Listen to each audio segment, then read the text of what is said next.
Bonjour chers élèves de la 4e année économie-gestion. J'espère que vous êtes en bonne santé et que vous tenez bon durant cette période de confinement. La leçon d'aujourd'hui s'insère dans la partie 4 du programme d'économie qui est la mondialisation et ses enjeux. La partie 4 comporte 3 chapitres. Le premier chapitre est relatif aux échanges internationaux de biens et services et leur évolution.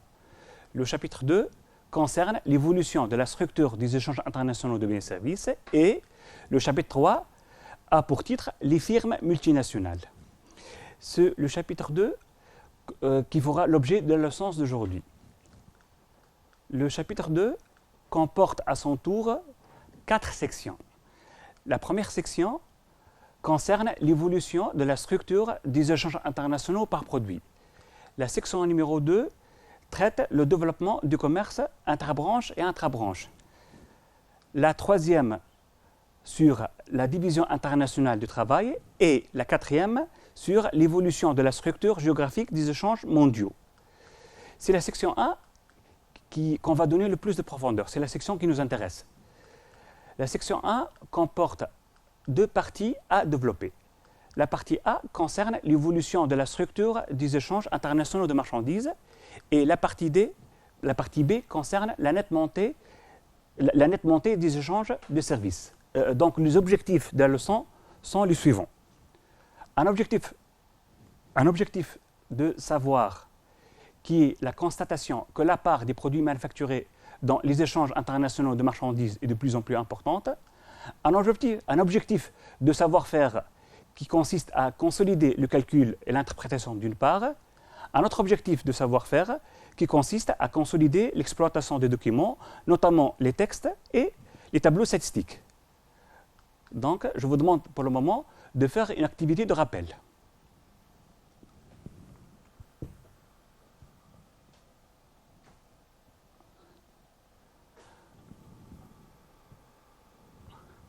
Je vous demande de compléter les phrases ci-dessous en choisissant le mot ou le groupe de mots qui convient. Je vais commencer par la première phrase. Constitue l'ensemble des opérations d'achat et de vente de biens et services réalisées entre un pays et le reste du monde. Je suppose que vous allez choisir le premier groupe de mots, à savoir les échanges internationaux de biens et services. On parle de produits lorsque les agents résidents les achètent en provenance de l'étranger. Il est possible que vous allez opter pour le mot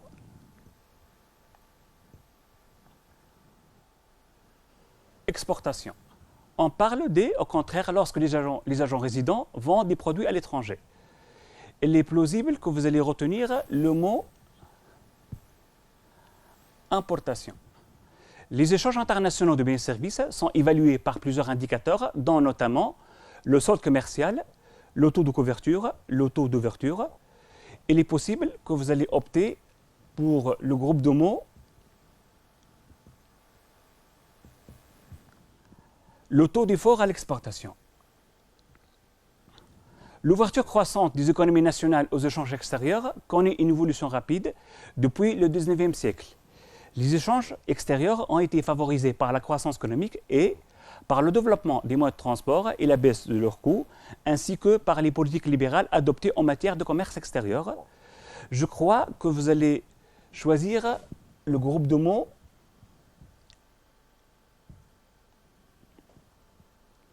l'évolution technologique. L'ouverture à l'échelle internationale est mesurée par qui est le rapport entre les exportations mondiales et le PIB mondial multiplié par 100. Donc, je pense que vous allez choisir le dernier groupe de mots, à savoir le degré d'ouverture de l'économie mondiale. Donc, il nous reste de vérifier si notre activité de rappel a été bien faite ou non. Je vais cliquer sur ce bouton. Ah, il y a un problème quelque part. On va voir d'où viennent les erreurs. En jetant un coup d'œil sur la globalité de l'activité, on constate que les erreurs émanent de la deuxième et la troisième phrase. Donc, je vais relire la deuxième phrase. On parle des produits lorsque des agents résidents les achètent en provenance de l'étranger. Vous avez noté exportation, ce qui est faux, ce qui est absurde. Donc, l'opération qui correspond à l'achat des biens et des services de l'étranger sont les importations. Et vous avez noté exportation, ce qui est faux. Donc, on rectifie les erreurs. Donc, vous notez plutôt importation. On parle des importations, au contraire, lorsque les agents résidents vendent des produits à l'étranger. Donc, l'opération qui correspond à la vente de biens et services vers l'étranger est l'exportation. Vous avez noté importation, ce qui est faux. Donc, on rectifie l'erreur. Vous aurez dû noter plutôt le terme exportation. Maintenant, il ne reste qu'à faire un essai pour se rassurer que nos rectifications a été bien faite. Je vais cliquer sur ce bouton. Bravo, tout est correct.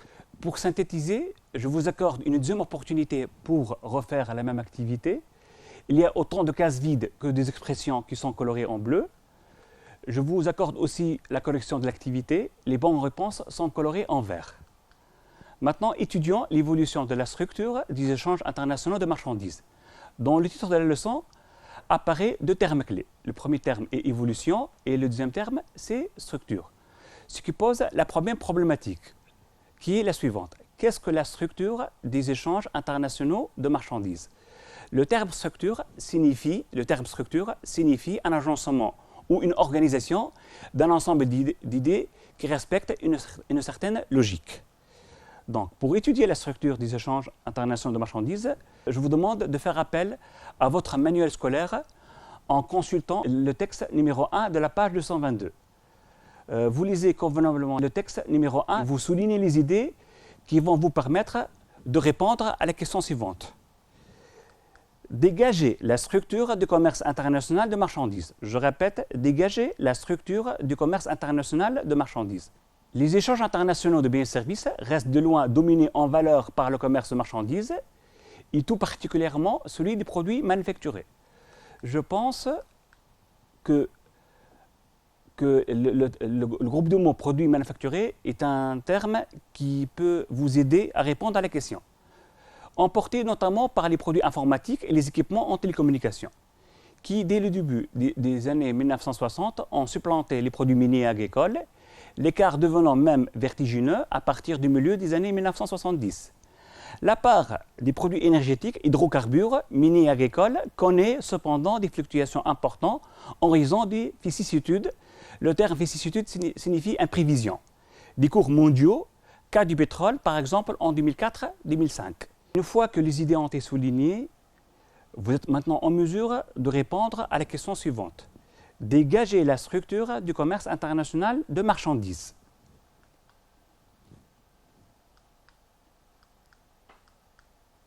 Donc, la structure des échanges internationaux de marchandises est comme suit. Les échanges de marchandises sont subdivisés en échange de produits miniers agricoles et échange de produits manufacturés. Les échanges de produits miniers agricoles se divisent à leur tour en échange de produits énergétiques et miniers et échange de produits agricoles. Donc, on va revoir de nouveau la structure des échanges internationaux de marchandises qui sont les produits agricoles, les produits énergétiques et miniers et les produits manufacturés. Si vous cherchez des exemples pour chaque groupe de produits, vous pouvez citer les agrumes et les céréales pour les produits agricoles, le pétrole et le phosphate pour les produits énergétiques et miniers et les automobiles et les produits informatiques pour les produits manufacturés qui s'appellent aussi les produits industriels. C'est possible d'appeler les produits, de regrouper les produits agricoles et les produits énergétiques et miniers en produits primaires appelés aussi produits de base. Maintenant, passons à expliquer le deuxième terme clé du titre qui est l'évolution. Ce qui pose la question suivante. Quelle est l'évolution de la structure des échanges internationaux de marchandises? C'est pour cela que j'ai élaboré un tableau statistique dont les statistiques ont été compilées par l'Organisation mondiale du commerce. Les chiffres du tableau sont exprimés en milliards de dollars.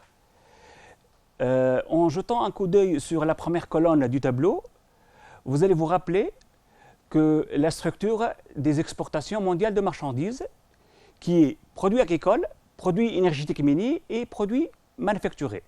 Donc, pour étudier l'évolution de la structure des exportations mondiales de marchandises, le tableau comporte deux dates, 2 années plutôt, 2013 et 2018. Les chiffres du tableau vont vous permettre de répondre à des questions. La première question consiste à calculer la part de chaque groupe de produits dans l'ensemble des exportations mondiales de marchandises. Je répète, calculer la part de chaque groupe de produits dans l'ensemble des exportations mondiales de marchandises. Ensuite, vous allez répondre à la deuxième question qui consiste à interpréter les résultats trouvés. Je répète, vous allez interpréter les résultats trouvés. Donc, pour calculer une part, la part comporte deux éléments. Le sous-ensemble, qui peut être le secteur coloré en bleu, en rouge, en violet ou en vert. Et l'ensemble, qui est le cercle entier. Une fois que vous avez identifié le sous-ensemble et l'ensemble, vous mettez dans le numérateur le sous-ensemble, qui peut être par exemple le secteur coloré en rouge, et dans l'ensemble, le cercle entier. Donc, la formule de la part est la suivante. C'est le ratio entre le sous-ensemble et l'ensemble. Pour exprimer la part en pourcentage, vous devez multiplier le ratio par 100. Appliquons la formule de la part pour nos données. Donc, nos données relatives aux échanges internationaux de marchandises en 2013. Commençons par le calcul de la part des produits agricoles dans les exportations mondiales de marchandises. On a noté les exportations par la lettre X. Donc, on va mettre dans le numérateur les exportations de produits agricoles en 2013 et dans le dénominateur les exportations mondiales de marchandises en 2013 multipliées par 100. Le résultat est 8,7%. Faisons le même travail. Voilà. Maintenant, ce chiffre peut être interprété comme suit. Les exportations mondiales de produits agricoles représentent 8,7% des exportations mondiales de marchandises en 2013. Ce chiffre peut être interprété d'une autre manière. En fait, 8,7% des exportations mondiales de marchandises en 2013 sont de produits agricoles. Maintenant, faisons le même travail pour les produits, pour la part des produits énergétiques et miniers dans les exportations mondiales de marchandises. Le résultat est 19,9%. Ce chiffre peut être interprété comme suit. 19,9% des exportations mondiales de marchandises en 2013 sont de produits énergétiques et miniers. Pour la part des produits manufacturés dans les exportations mondiales de marchandises, le résultat est 71,4%. Ce résultat peut être interprété comme suit. 71,4% des exportations mondiales de marchandises en 2013 sont de produits manufacturés.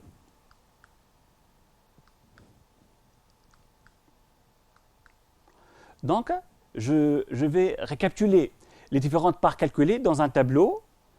Je vous demande de vérifier que la somme des parts est toujours égale à 100%. Une fois que les parts ont été calculées, c'est possible maintenant de faire la comparaison des parts. En fait, qu'est-ce que vous allez constater? Que la part des produits primaires dans les exportations mondiales de marchandises, qui est la somme de 8,7 et de 19,9%, qui est la somme qui est égale à 28,6%. Cette part est faible par rapport à celle des produits manufacturés, qui est de 71,4% en 2013. Donc, comment vous avez constaté qu'elle est faible? En comparant 28,6 à 71,4%. Donc, vous allez conclure qu'il y a une prédominance des produits manufacturés. Donc, pour étudier l'évolution de la structure des exportations mondiales de marchandises, j'ai ajouté une autre année, à savoir l'année 2018. Vous constatez que les parts ont été changées. Donc, la part des produits agricoles a passé de 8,7 à 7,7. La part des produits énergétiques et miniers a passé de 19,9 à 16,2. La part des produits manufacturés a passé de 71,4 à 76,1%. Donc, la structure des échanges internationaux de marchandises évolue comme suit. Tout d'abord, la part des produits agricoles est faible dans l'ensemble des exportations mondiales de marchandises. Cette part baisse en passant de 8,7% en 2013 à 7,7% en 2018, soit une baisse de 1 point.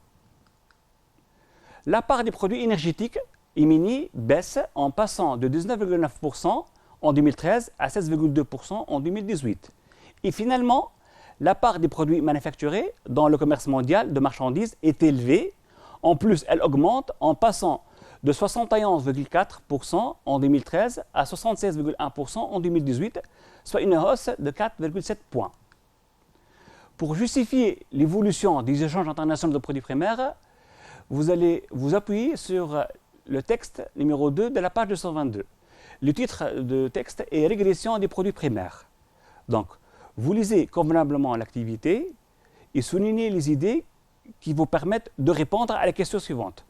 Quels sont les facteurs qui expliquent l'évolution des échanges des produits primaires? Je répète, quels sont les facteurs qui expliquent l'évolution des échanges des produits primaires? La part des produits primaires constitués des produits agricoles et des produits des industries extractives a globalement régressé dans le commerce mondial. Concernant la part des produits agricoles, elle a fortement régressé. La demande des produits alimentaires progresse moins vite que l'accroissement de revenus. Je crois que vous allez souligner le premier facteur. Je poursuis la lecture. Le cours des produits agricoles est orienté vers la baisse sur une longue période. Je pense que vous avez réussi à trouver le deuxième facteur. Quant à la part des industries extractives, elle évolue de façon heurtée en raison des fortes variations des prix de marché. Je crois que vous allez aussi souligner la dernière phrase qui exprime le troisième facteur. Donc, une fois que les idées ont été soulignées, vous êtes en mesure de répondre à la question suivante. Je répète, quels sont les facteurs qui expliquent l'évolution des échanges internationaux de produits primaires? Donc, la régression des échanges internationaux des produits primaires est expliquée par 3 facteurs. Tout d'abord, la faible augmentation de la demande. En fait, la demande des produits primaires évolue d'une manière moins proportionnelle par rapport à celui du revenu des ménages. Ensuite, le deuxième facteur, ce sont les fluctuations des cours mondiaux des produits primaires. En fait, les cours ou les prix mondiaux des produits primaires ne sont pas stables. Ils enregistrent parfois des tendances vers le haut et parfois des tendances vers le bas. Citons l'exemple du pétrole qui évolue d'une manière irrégulière, qui s'explique par des facteurs économiques et par des facteurs extra-économiques. Rappelons que nous sommes en train de vivre un événement historique où les prix du pétrole chutent d'une manière historique, d'une manière très, très élevée. Et pour terminer, le troisième facteur, la forte protection douanière. En fait, les droits de douane qui touchent l'échange international des produits primaires sont élevés, ce qui décourage d'une manière notable leur échange entre les pays. Pour justifier l'évolution des échanges de produits manufacturés, vous allez vous appuyer sur le texte numéro 4 de la page 223. Le titre du texte est « Prédominance des produits manufacturés ». Je ne vais pas vous demander de lire l'intégralité du texte, mais vous allez en prendre seulement un extrait. Vous lisez soigneusement le texte et vous soulignez les idées qui vous permettent de répondre à la question suivante. Quels sont les facteurs qui expliquent l'évolution des échanges internationaux des produits manufacturés? Je répète, quels sont les facteurs qui expliquent l'évolution des échanges internationaux de produits manufacturés? Je lis l'activité. Ainsi, depuis 2013, une inversion totale du poids des produits manufacturés dans le commerce mondial et de celui des produits primaires apparaît. Cette évolution est liée à plusieurs phénomènes. Plus le revenu de la population augmente et plus la part relative consacrée aux produits primaires diminue dans la consommation au profit des produits manufacturés. Je vous conseille de souligner l'idée suivante, qui est le premier facteur. De plus, la fabrication des biens manufacturés est de moins en moins intensive en produits primaires. Je vous recommande de souligner cette phrase, qui est le deuxième facteur. Les entraves, qui signifient les obstacles à l'échange international, ont fortement diminué pour les produits manufacturés, tout en restant longtemps élevés pour les produits de base. Je vous conseille de souligner aussi la dernière phrase qui explique le dernier facteur. Une fois que les idées ont été soulignées, maintenant vous êtes en mesure de répondre à la question suivante. Par quoi s'explique la prédominance des échanges internationaux des produits manufacturés? En fait, les facteurs qui expliquent l'échange international des produits manufacturés sont au nombre de 3. Tout d'abord, l'importance de la demande de ces produits. En fait, la demande des produits manufacturés augmente d'une manière croissante en fonction de l'évolution des revenus des ménages. Ensuite, le deuxième facteur est l'importance des innovations des produits manufacturés. En effet, les produits manufacturés, en l'occurrence le produit de haute technologie ou le produit high-tech, comme le produit informatique, l'aérospatial et le produit pharmaceutique, sont des produits à fort contenu technologique, sont des produits à forte valeur ajoutée. En plus, ils ont le privilège qu'ils sont légers et faciles à transporter. Le troisième facteur est la libéralisation des échanges.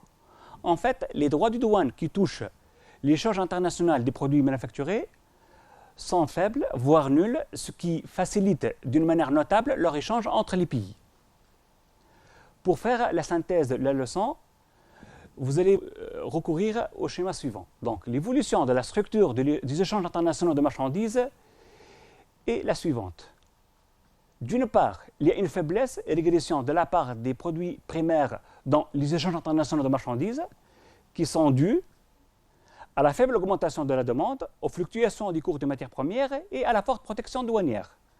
D'autre part, il y a une prédominance et une hausse de la part des produits manufacturés dans les échanges internationaux de marchandises qui sont dus à l'importance de la demande, à l'importance des innovations dans les produits manufacturés et à la libéralisation des échanges. Maintenant, je vous demande de faire une activité d'évaluation pour s'assurer que vous avez bien assimilé le contenu du cours d'aujourd'hui. Je vous demande de remplir les cases vides du texte ci-dessous par le mot ou le gros mot qui convient. Je vais commencer par la même phrase. L'évolution de la structure des échanges internationaux de marchandises s'est caractérisée par de la part des produits de base. Vous avez plusieurs propositions. Augmenter la demande et des prix, libéralisation des échanges, prédominance, protection douanière et régression. Je pense que c'est possible que vous allez retenir par exemple prédominance. Et par une de la part des produits manufacturés. Vous avez aussi plusieurs propositions. Il est possible que vous retenez par exemple le mot régression. La baisse de la part des produits de base était due essentiellement à une faible de ces produits. Vous avez à votre disposition plusieurs alternatives. C'est possible que vous allez choisir le groupe de mots la demande et des prix de ces produits. En plus, ces derniers ont longtemps fait l'objet d'une qui a limité leur échange. Je soupçonne que vous allez opter pour le groupe de mots protection douanière. La part des produits manufacturés dans le commerce mondial de marchandises a, parmi ces propositions, il est plausible que vous optez pour le terme augmenter. Cette évolution peut être expliquée par l'importance de la demande et de la valeur ajoutée de ces produits. En plus, cette évolution a été impulsée par, je crois que vous allez retenir le dernier groupe de mots, à savoir libéralisation des échanges. Une fois que l'activité a été terminée, maintenant vérifions si l'activité a été bien faite ou non. Je vais cliquer sur ce bouton. Ah, il y a un problème quelque part. Les erreurs proviennent de la première phase. Je vais la relire. L'évolution de la structure des échanges internationaux de marchandises s'est caractérisée par de la part des produits de base. Ah, ce qu'il faut, vous avez vu tout au long de cette séance que les échanges internationaux de produits de base sont caractérisés par une régression dans le commerce mondial. Vous avez noté prédominance, ce qu'il faut. Donc, vous aurez dû noter régression. Et par une régression de la part des produits manufacturés, ce qui est faux. Vous avez vu aussi que Les échanges internationaux de produits manufacturés sont caractérisés par une prédominance dans le commerce mondial. Et vous avez noté régression. Donc, vous aurez dû plutôt choisir le mot prédominance. Donc, vérifions encore une fois notre activité d'évaluation. Je vais cliquer sur ce bouton. Ah, bravo, tout est correct. Pour synthétiser, je vous accorde une deuxième opportunité pour refaire la même activité. Il y a autant de cases vides que des expressions qui sont colorées en bleu. Je vous donne aussi la correction de l'activité. Les bonnes réponses sont colorées en vert. Je vous remercie pour votre écoute active. La leçon de la prochaine fois portera sur la nette montée des échanges de services. Je vous laisse, au revoir, bye bye.